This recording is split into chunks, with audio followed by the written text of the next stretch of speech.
Halo. Hai, halo. Mungkin. Tapi bingung lagi saya apa itu.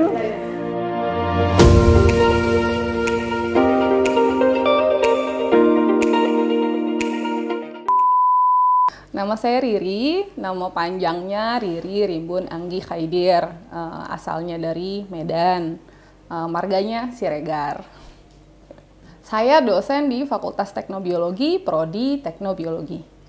Nama saya Nova Adityananda, saya dosen di Prodi Manajemen, Fakultas Ekonomi dan Bisnis.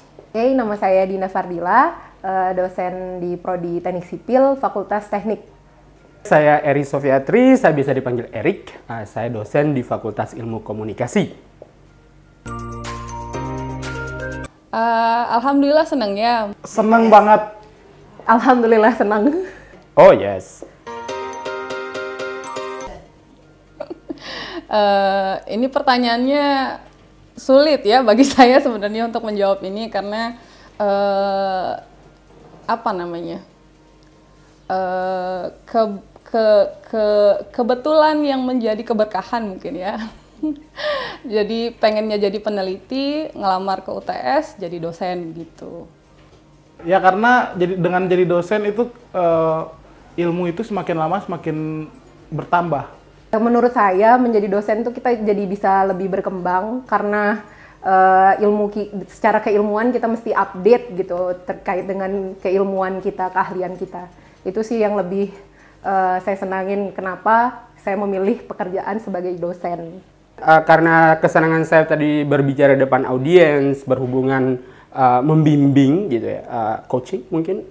Akhirnya saya pikir dosen mengakomodir semua pesan tadi gitu. Karena saya akhirnya satu hal yang saya suka membimbing skripsi. Jadi misalnya mahasiswa udah selesai deadline tapi minta tambahan waktu, terus udah ujian tapi berbagai alasan terus bilang mau ujian lagi, terus perlu keperluan tanda tangan tapi tengah-tengah malam gitu lewat jam kerja gitu. Atau ya mereka ngeyel udah selesai tugasnya, sudah dikumpulkan, nilai akhir sudah ada, tiba-tiba minta tambah dan seterusnya gitu. Jadi ya biasalah, kayaknya dosen-dosen semua punya pengalaman demikian. Yang pengalaman yang nggak menyenangkan ya mungkin terkait dengan ya mahasiswa punya motivasi yang lebih gitu. Kadang-kadang kita juga terkendala waktu sehingga kadang-kadang mepet itu jadwal yang diinginkan sama mahasiswa sama kita gitu. Alhamdulillah sih selama ini belum pernah ada yang nggak enak. Semuanya mencoba untuk lebih legowo gitu sebagai dosen, berusaha mengayomi mahasiswa seperti itu. Pengalaman nggak enak, kalau personal saya tidak punya pengalaman yang tidak enak karena saya cukup menganggap mahasiswa teman. Tapi saya paling tidak suka ketika mahasiswa masuk ke kelas, kemudian mereka tidak mempersiapkan diri, tidak membaca gitu. Akhirnya yang terjadi adalah saya harus berbicara di depan mereka dan memberi ceramah sepanjang kelas. I think it is not fun. Momen yang paling disukai itu ya tadi, saya senang kalau bisa memotivasi mahasiswa. Saya senang membimbing mereka mengikuti kompetisi gitu. Saya senang pada saat mereka rasa penasarannya terhadap ilmu misalnya ya, pas kita diskusi itu terangsang gitu. Jadi mereka termotivasi, saya mau belajar gitu. Nah itu saya senang.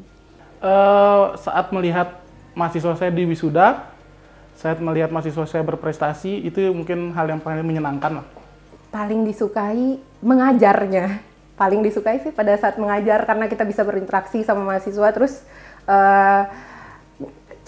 sambil cerita pengalaman kita, terus ada feedbacknya juga dari mahasiswanya itu sendiri. Jadi saling bertukar pikiran gitu. Paling senang mengajar. Ketika saya berada dalam kelas, pertemuan offline ya, dan diskusinya hidup gitu. Biasanya itu dimulai ketika ada mahasiswa membaca dulu sebelum kelas, kemudian mereka membawa kasus, membawa perspektif, dan akhirnya terjadi diskusi yang menyenangkan. Itu adalah momen yang paling menyenangkan buat saya. Kalau saya bisa mendeskripsikan, mungkin saya dosen seperti kakak. Mungkin seperti itu. Maju mulu dia mah.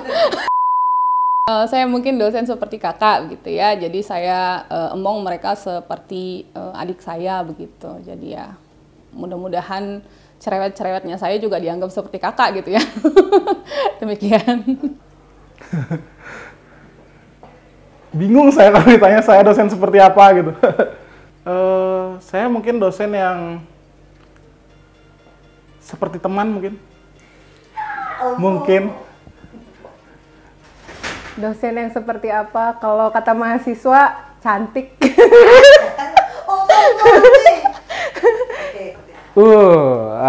Saya dosen yang egaliter, gitu. Saya menganggap mahasiswa adalah partner untuk belajar, gitu. Sehingga saya pikir dengan begitu mahasiswa akan senang untuk share dengan saya, menganggap saya teman, teman. Dan itu membuat saya kelihatannya merasa lebih muda. I like that. Bertanggung jawab atas pembelajarannya, karena walaupun ada dosen di kelas, sebenarnya mereka juga bisa eksplor berbagai ilmu pengetahuan ya. Internet sudah luas, kita yang bertanggung jawab bagaimana cara kita mencari ilmu, demikian. Apalagi sekarang kayak gini keadaannya gitu. Itu aja, semangat. Satu sih untuk mahasiswa UTS untuk lebih rajin, itu aja. Satu, lebih rajin dan peka sih. Itu. Pesan saya buat mahasiswa, aku pikir banyak membaca. Banyak orang berpikir bahwa ketika media sudah berubah, kalian bisa menonton video, bisa melihat gambar informasi-informasi yang bersifat infografis, itu sudah cukup. Itu tidak. Itu hanya permukaan dari pengetahuan, permukaan dari informasi. Untuk bisa lebih dalam gitu, memahami secara utuh, kalian tetap harus membaca. So, that's the bad news. Membaca tetap tidak bisa dihindari. Gambete. Makasih Mbak Riri, bye. Sama-sama. Bye. Oke. Terima kasih, bye. Bye.